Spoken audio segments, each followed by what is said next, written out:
This way the king will come. This is the way to Julius Caesar's ill-erected tower, to whose flint bosom my condemned lord is doomed a prisoner by proud Bolingbroke. Here, let us rest. If this rebellious earth have any resting for her true king's queen. But soft! But see! Or rather do not see! My fair rose with her! Yet look up! Behold! That you in pity may dissolve to dew and wash it fresh again with true love tears. Thou the model where old Troy did stand, thou map of honor, thou King Richard's tomb, and not King Richard, thou most beauteous is. Why should hard-favored grief be lodged in thee, when triumph is become an alehouse guest? Join not with grief, fair woman. Do not so, to make my end too sudden. Learn, good soul, to think our former state a happy dream, from which, awaked, the truth of what we are shows us but this. I am sworn brother, sweet, to grim necessity, and he and I will keep a league till death. Hie thee to France, and cloister thee in some religious house. Our holy lives must win a new world's crown, which our profane hours here have thrown down. What? Is my Richard, both in shape and mind, transformed and weakened? Hath Bolingbroke deposed thine intellect? Hath he been in thy heart? The lion dying thrusteth forth his paw, and wounds the earth, if nothing else with rage to be o'erpowered. And wilt thou, pupil-like, take the correction mildly, kiss the wrong, and fawn on rage with base humility, which I, the lion and the king of beasts? A king of beasts indeed, if aught but beasts. I had been still a happy king of men. Good sometimes, queen.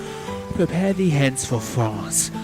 Think I am dead, and that even here thou takest, as from my deathbed, thy last living leave.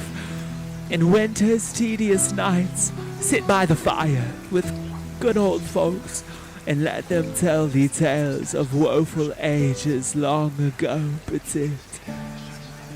And ere thou bid good night, to quiet their griefs, tell thou the lamentable tale of me, and send the hearers weeping to their beds. For why? The senseless brands will sympathize the heavy accent of thy moving tongue, and in compassion weep the fire out.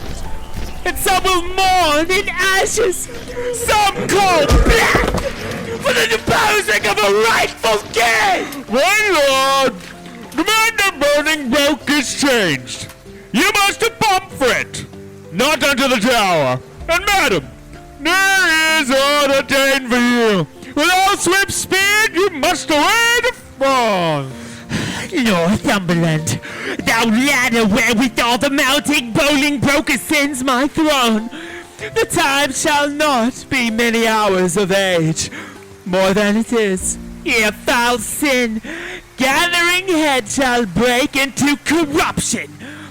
Thou shalt think, though he divide the realm, and give thee half, it is too little, helping him to all.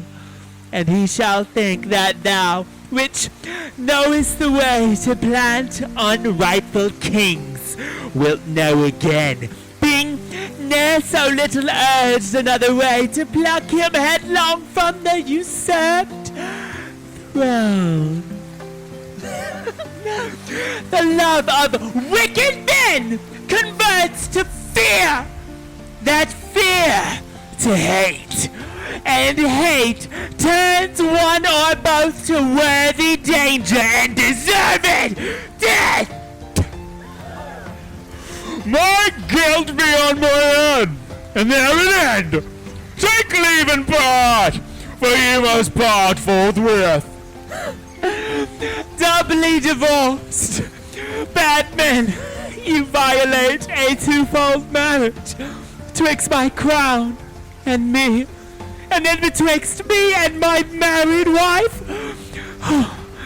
Let me unkiss the oath twixt thee and me, and yet not so, for with a kiss 'twas made. Part us, Northumberland, I towards the north, where shivering cold and sickness pines the clime. My wife to France, from whence, set forth in pomp, she came adorned hither like sweet May, sent back like Palomas, or shorts of day.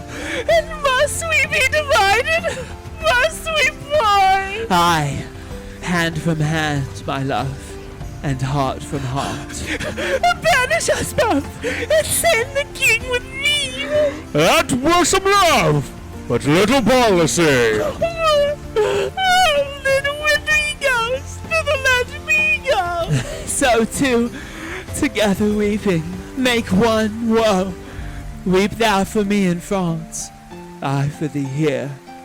Better far off than near, be near than near.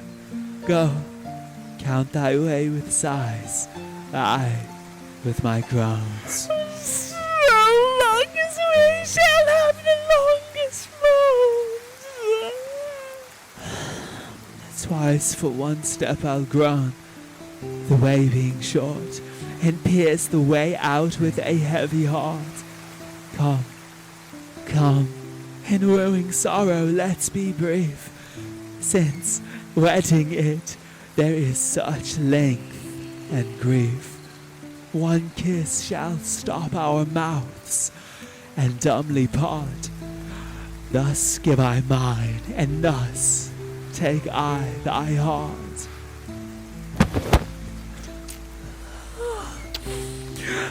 Give me mine own again, 'twere no good part, to take on me to keep and kill thy heart. So, now I have mine own again.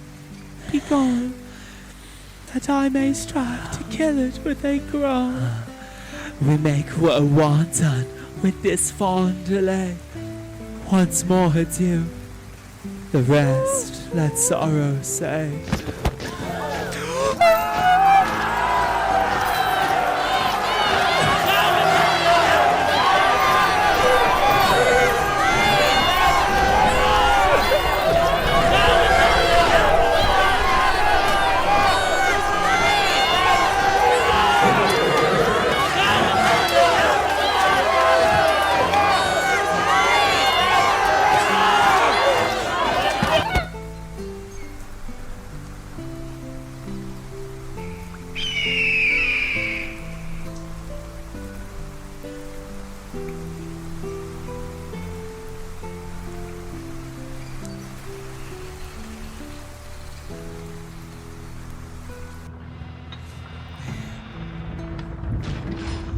My lord, you told me ye would tell the best.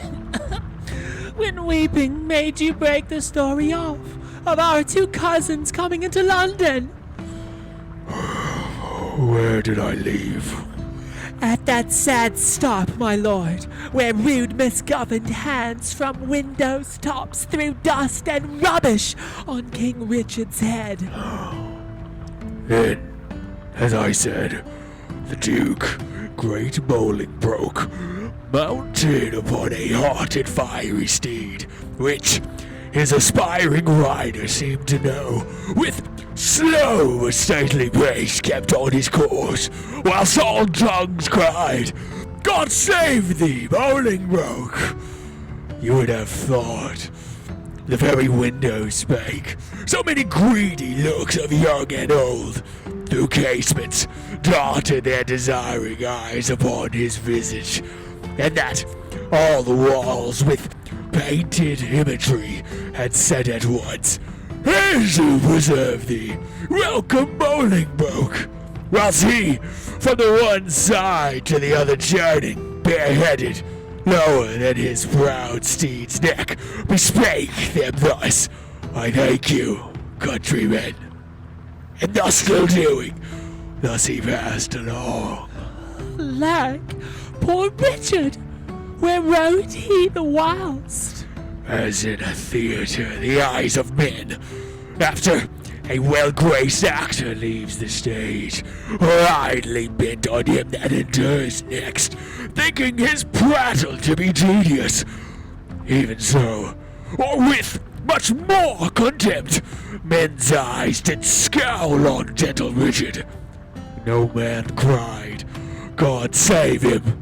No joyful tongue gave him his welcome home, but dust was thrown upon his sacred head, which, with such gentle sorrow he shook off, his face still combating with tears and smiles the badges of his grief and patience, that, had not God for some strong purpose steeled the heart of men, they must perforce have melted, and barbarism itself have pitied him. But heaven had a hand in these events, to whose high will we bound our calm contents. To Bolingbroke are we sworn subjects now, whose state and honor I, for I allow. Here comes my son, a Merle. Madam, I know not, nor I greatly care not. God knows I had as lief be none as one. Well, bear you well in this new spring of time, lest you be cropped before you come to bribe. What news from Oxford? Do these justs and triumphs hold? For aught I know, my lord, they do. You will be there, I know. If God prevent me, I purpose so. What seal is that hangs without thy bosom? Yea, lookest thou pale? Let me see the writing. My lord, 'tis nothing. No matter, let him see it. I will be satisfied. Let me see the writing. I do beseech your grace to pardon me. It is a matter of small consequence which, for some reasons, I would not have seen. Which, for some reasons, sir, I mean to see. I fear. What should you fear? 'Tis nothing but some bond that he has entered unto for gay apparel against the Triumph Day. Bound to himself. What doth he with a bond that he is bound to? Wife, thou art a fool. Boy, let me see the writing. I do beseech you pardon me. I may not show it. I will be satisfied. Let me see it, I say. Treason! Foul treason! Villain! Traitor! Slave! What is the matter, my lord? Whoa! Who is within there? Saddle my horse! God for his mercy! What treachery is here? Why, what is it, my lord? Give me my boots, I say! Saddle my horse! Now, by my honor, by my life, by my truth, I will appease the villain. What is the matter? Peace, foolish woman! I will not peace. What is the matter, Merle? Good mother, be content. It is no more than my poor life must answer. Thy life answer? Bring me my boots! I will see the king! Strike him, Merle, poor boy, thou art amazed. Hence, villain, never more come in my sight. Give me my boots, I say! Why, York, what wilt thou do? Wilt thou not hide the trespass of thine own? Have we more sons, or are we like to have? Is not my teeming date drunk a good time? And wilt thou pluck my fair son from mine age, and rob me of a happy mother's name? Is he not like thee? Is he not thine own? Now forward, bad woman! Wilt thou conceal this dark conspiracy? A dozen of them here have taken the sacrament and interchangeably set down their heads to kill the king at Oxford. He shall be none. We'll keep him here. Then what is that to him? Wait, fine woman! Wait 20 years, my son. I would appease him. Hadst thou grown for him as I have done, thou wouldst be more pitiful. I know thy mind. Thou dost suspect that I have been disloyal to thy bed, and that he is a bastard, not thy son. Sweet York, sweet husband, be not of that mind. He is as like thee as a man may be, not like to me or any of my kin, yet I love him. Make way, unruly woman!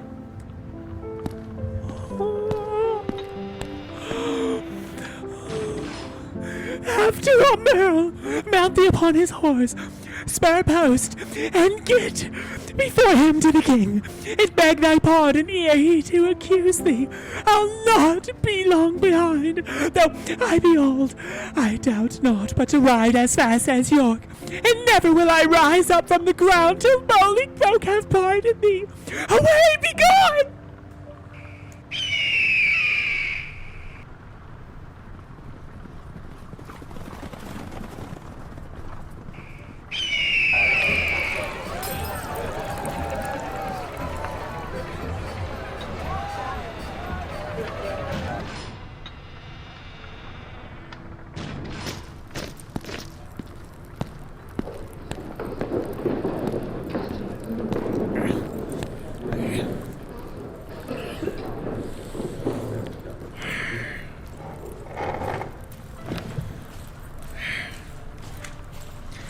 Can no man tell me of my unthrifty son? 'Tis full 3 months since I did see him last. If any plague hang over us, 'tis he.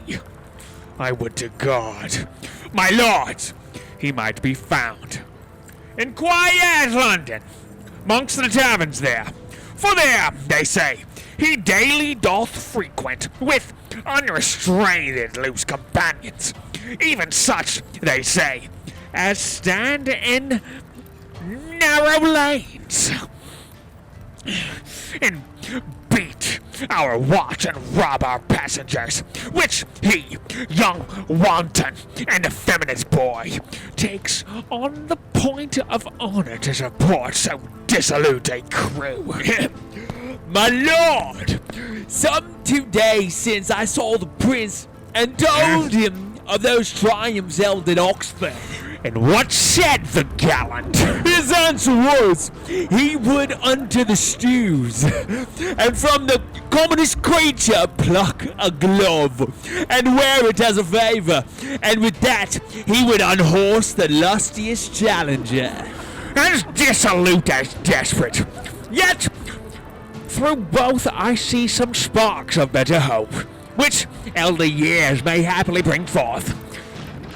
But who comes here? Where is the king? What means our cousin, that he stares and looks so wildly? God save your grace. I do beseech your majesty to have some conference with your grace alone. Withdraw yourselves and leave us here alone.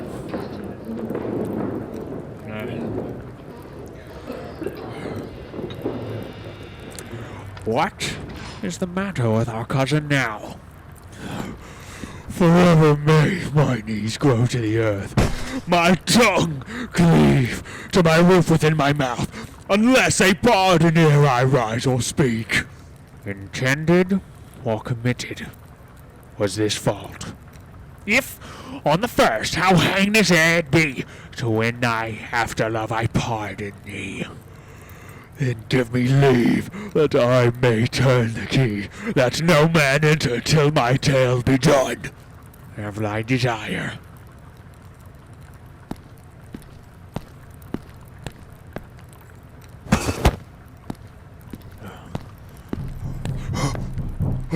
My liege, beware!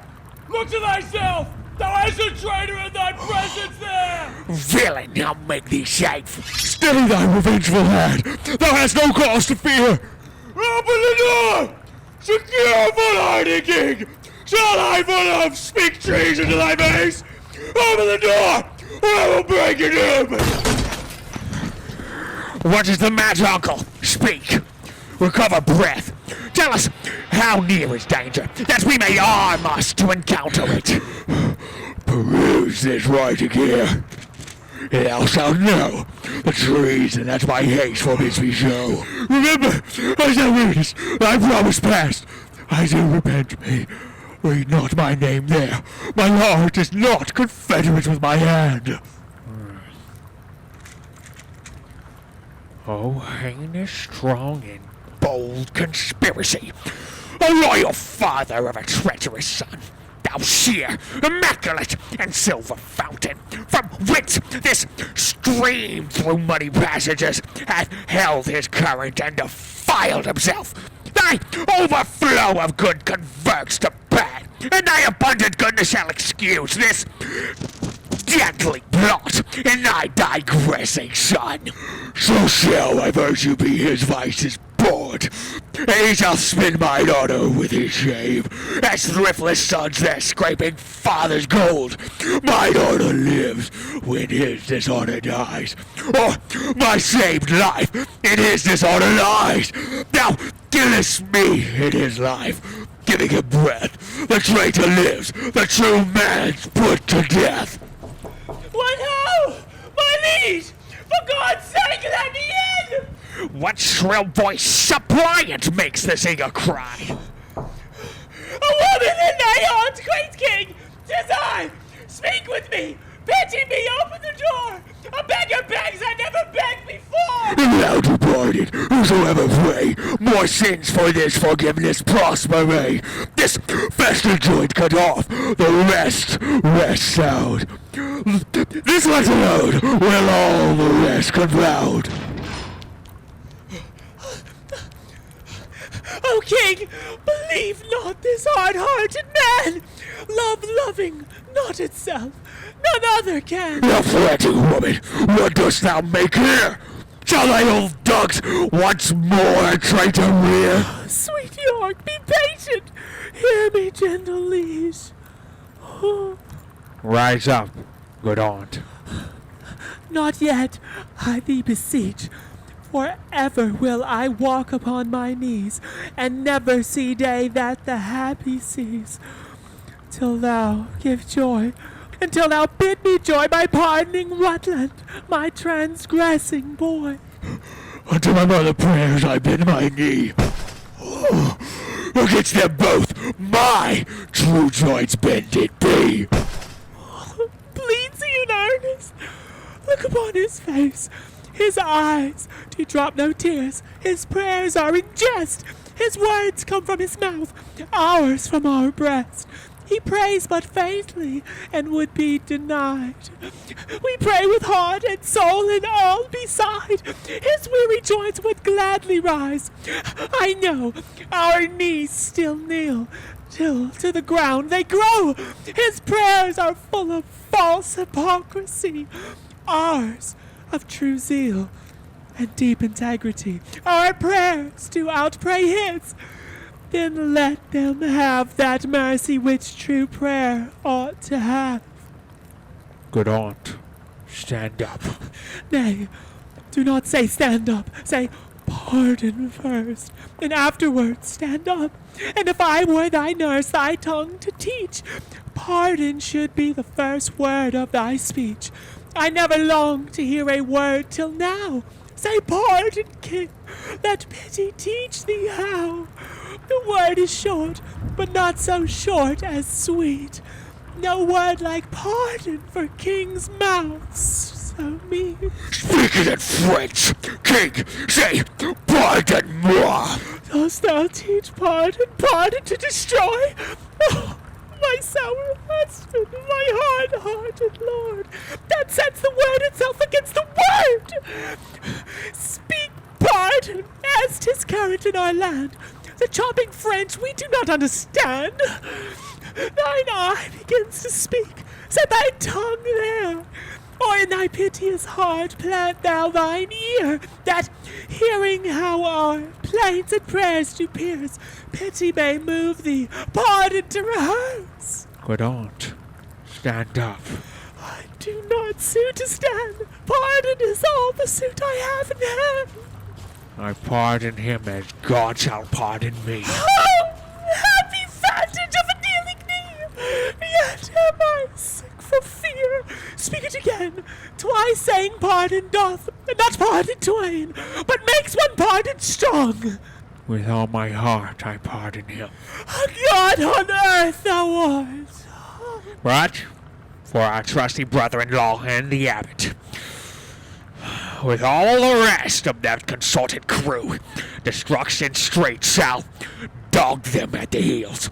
Good uncle, help to order several powers to Oxford, or where'er these traitors are. They shall not live within this world, I swear, but I will have them, if I once know where.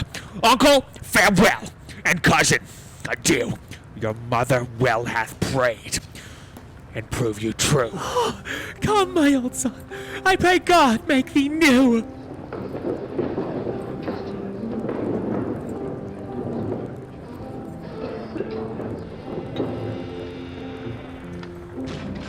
Didst thou not mark the king what words he spake? Have I no friend will rid me of this living fear? Was it not so? These were his very words. Have I no friend? Quoth he. He spake it twice, and urged it twice together. Did he not? He did. And speaking it, he wistly looked on me, as who should say, I would thou wert the man that would divorce this terror from my heart. Meaning the king at Pomfret. Come, let's go. I'm the king's friend, and will rid his foe.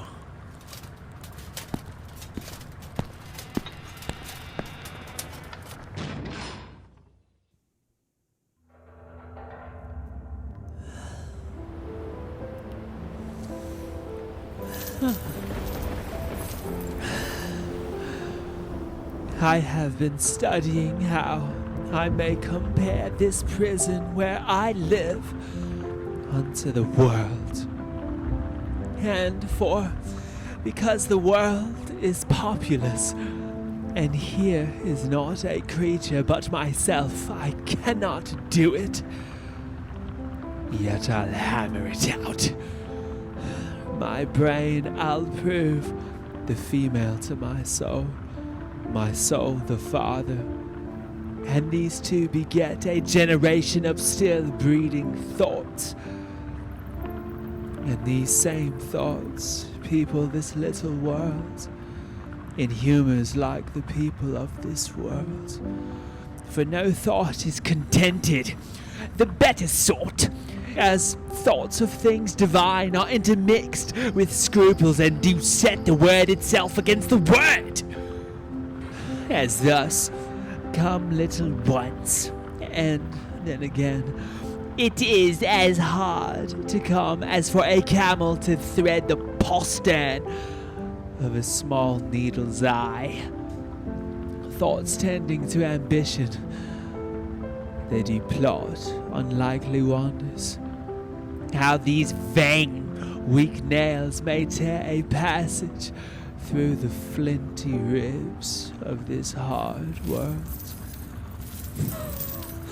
My ragged prison walls, and, for they cannot die in their own pride, thoughts tending to content flatter themselves that they are not the first of fortune's slaves, nor shall not be the last, like silly beggars who, sitting in the stocks, refuge their shame.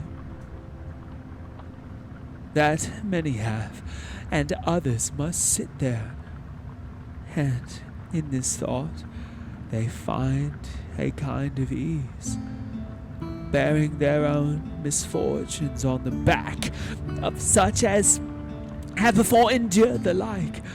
Thus play I in one person many people, and none contented.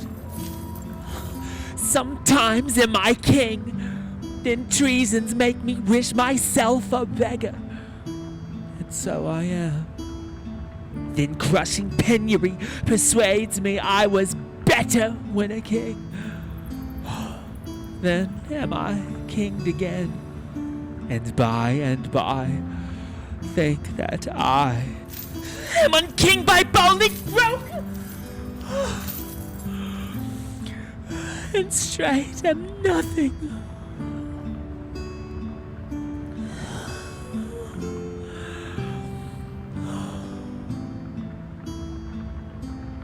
Oh.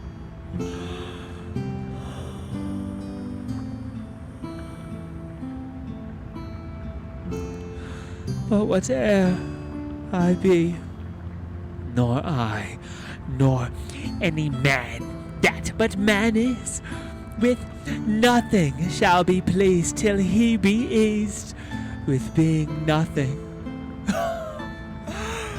Music do I hear? Keep time! How sour sweet music is when time is broke and no proportion kept. So is it in the music of men's lives, and here have I the daintiness of ear to check time broke in a disordered string. But for the concord of my state and time had not an ear to hear my true time broke, I wasted time, and now doth time waste me. For now hath time made me his numbering clock. My thoughts are minutes, and with sighs they jar their watches on unto mine eyes.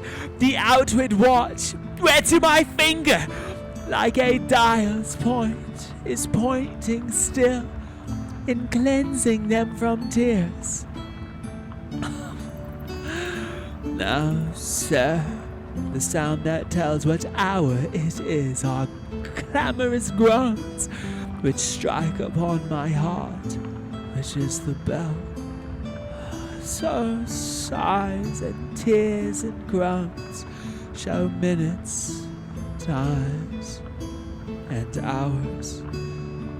But my time runs posting on in Bolingbroke's proud joy, while I stand fooling here. His jack of the clock, this music mads me.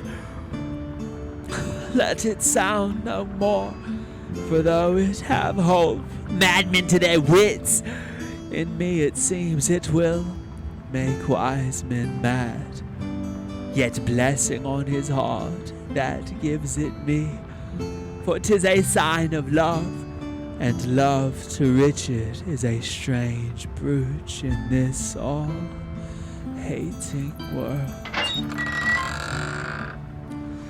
Hail, royal prince. Thanks, noble peer. The cheapest of us is 10 groats too dear. What art thou?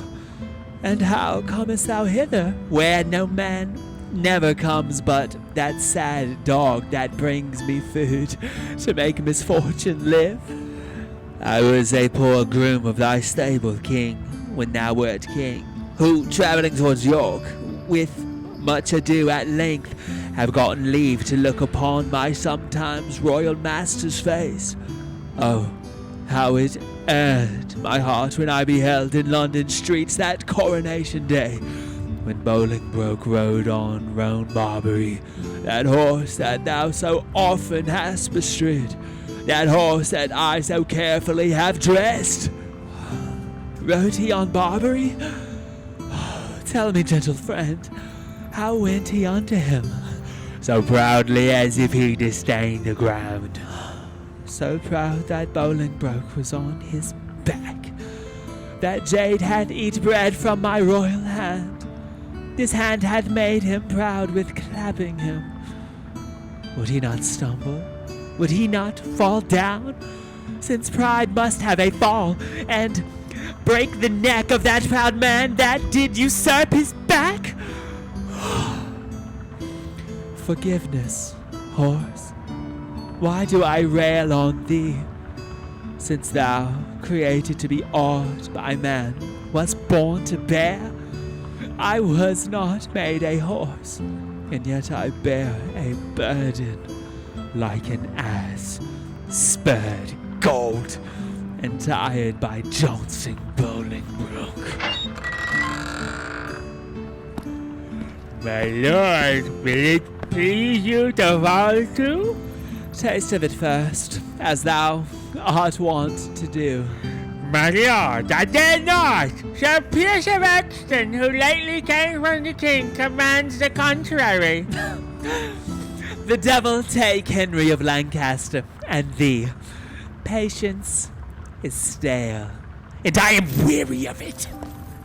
Help! Help! Help!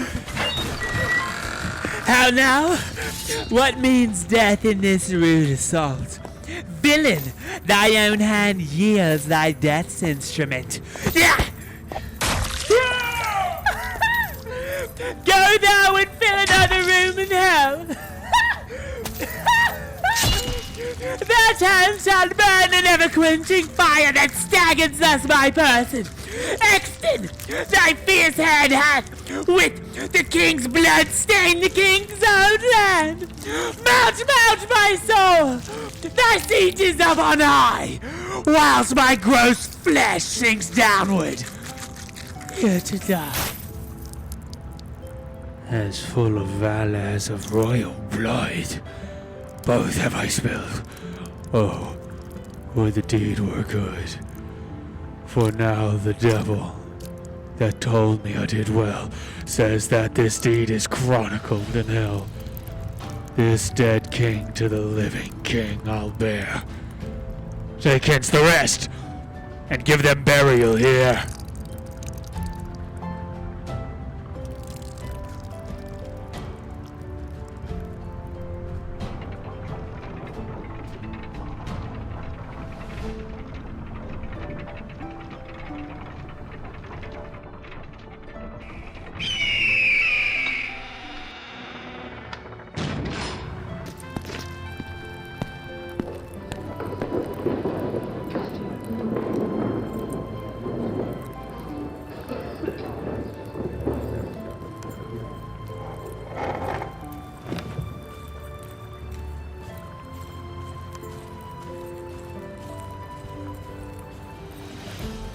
Kind Uncle York, the latest news we hear is that the rebels have consumed with fire our town of Cissitter in Gloucestershire.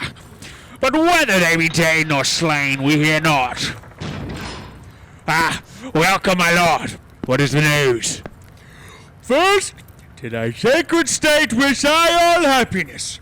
The next news is, I have to London sent the heads of Oxford, Salisbury, Blunt, and Kent. You may know they're taking me appear at large discoursed in this paper here. We thank thee, gentle Percy, for thy pains, and thy worth will add right worthy gains. Ah, my lord, I have from Oxford sent to London the heads of Brocas and Sir Bennet Seeley, two of the dangerous consorted traitors that sought at Oxford thy dire overthrow. Thy pains, Freshwater, shall not be forgot. Right noble is thy merit, well I wot. Ah, the grand conspirator, Albert of Westminster, with clog of conscience and sour melancholy, hath yielded up his body to the grave. But here is God living to abide thy kingly doom and sentence of his pride. Carlisle, this is your doom. Choose out some secret place, some reverend room, more than thou hast, and with it joy thy life. So, as thou livest in peace, die free from strife. For though mine enemy thou hast ever been, high sparks of honor in thee have I seen. Great King, within this coffin I present thy buried fear. Herein all breathless lies the mightiest of thy greatest enemies, Richard of Bordeaux, by me hither brought.